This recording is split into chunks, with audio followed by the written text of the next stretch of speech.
السلام علیکم دوستو، آج ہم بات کریں گے ایک ایسے واقعہ کے بارے میں جب حضور کے روضہ مبارک کو نقصان پہنچانے کے لیے کچھ منصوبے نے کچھ دو لوگوں نے حضور کے روضہ رسول کو جب ان لوگوں نے نقصان پہنچانے کی کوشش کی، اور اس وقت کے بادشاہ نور الدین جنگی نے ان کے ساتھ کیا کیا اس کے بارے میں، جب مدینہ شریف میں ان لوگوں نے ٹنل بنایا تھا اور حضور کے روضے کو نقصان پہنچانے کی کوشش کی تھی۔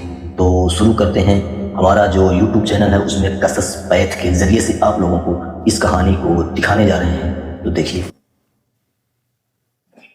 انسانی تاریخ گواہ ہے کہ بڑے سے بڑے بادشاہوں کے مقبرے لوٹ لیے گئے، فراعین مصر کی لاشیں عجائب گھروں میں تماشا بن گئیں، اور سکندر اعظم کی قبر کا نشان تک مٹا دیا گیا۔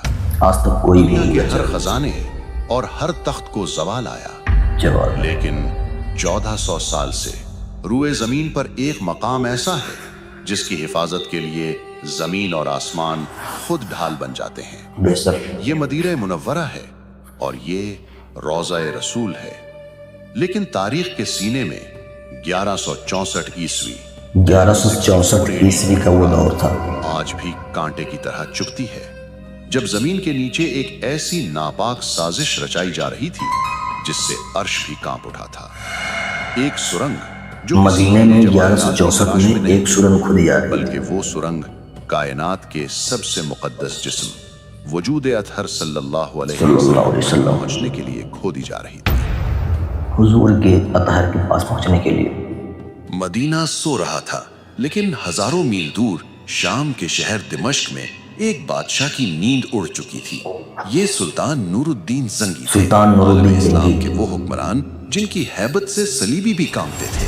لیکن اس رات سلطان اپنے بستر پر پسینے میں شرابور ہو کر اٹھ بیٹھے۔ ان کو نیند نہیں آ رہی تھی۔ دیکھا کہ سرکار دو جہاں صلی اللہ علیہ وسلم خود تشریف لائے ہیں، مگر منظر دل دہلا دینے والا تھا۔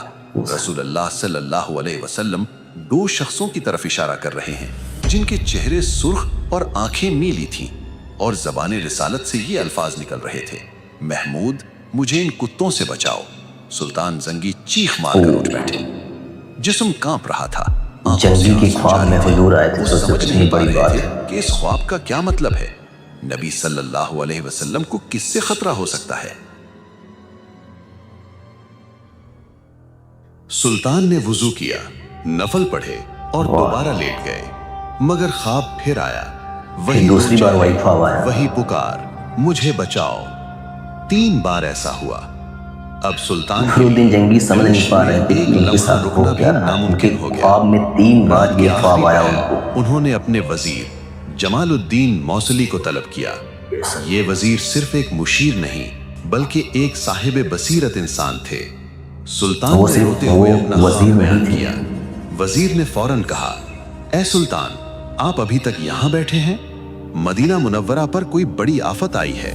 مطلب جب انہوں نے اپنے وزیر کو بتایا تب وہ دونوں مدینے کے لیے نکل پڑے۔ یہ کوئی سرکاری دورہ نہیں تھا، یہ ایک خفیہ مشن تھا۔ خفیہ مشن کے طور سلطان پر نے 20 بہترین گھڑ سوار اور بہت سارا مال و دولت ساتھ لیا، اور دمشق سے مدینہ کی طرف ہوا کے گھوڑوں پر سوار ہو گئے۔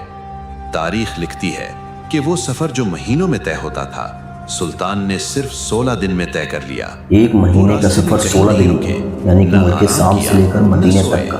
ان کی آنکھوں میں صرف ایک ہی تصویر تھی، وہ 2 خوفناک چہرے۔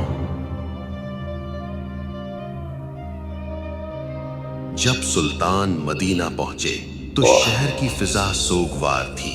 سلطان 16 دن کے سفر میں مسجد نبوی کا ملک شام سے مدینے سے رسول صلی اللہ علیہ وسلم پر حاضری دی۔ آنسوؤں کا سیلاب تھا جو رک نہیں رہا تھا۔ لوگ حیران تھے کہ شام کا بادشاہ اچانک یہاں کیسے؟ پورے مدینے کے لوگ وزیر سے کہا: میں کسی کو بتا نہیں سکتا کہ میں کیوں آیا ہوں، مجھے کیونکہ یہ جو مشن تھا یہ سیکرٹ مشن تھا۔ نور الدین جنگی نے کہا تھا کہ کوئی اس مشن کے بارے میں کہیں بھی خبر نہیں ہونی چاہیے۔ شہریوں کو اپنے ہاتھ سے تحائف اور صدقات دینا چاہتے ہیں۔ مقصد یہ تھا کہ مدینہ کا ہر ایک شخص سلطان کے سامنے سے گزرے۔ اگلے دن مسجد نبوی میں ہجوم لگ گیا۔ شہر کا ہر بوڑھا، بچہ اور جوان قطار میں کھڑا تھا۔ سلطان ہر چہرے کو غور سے دیکھتے اور پھر مایوسی سے نظر ہٹا لیتے۔ گھنٹے گزرتے گئے،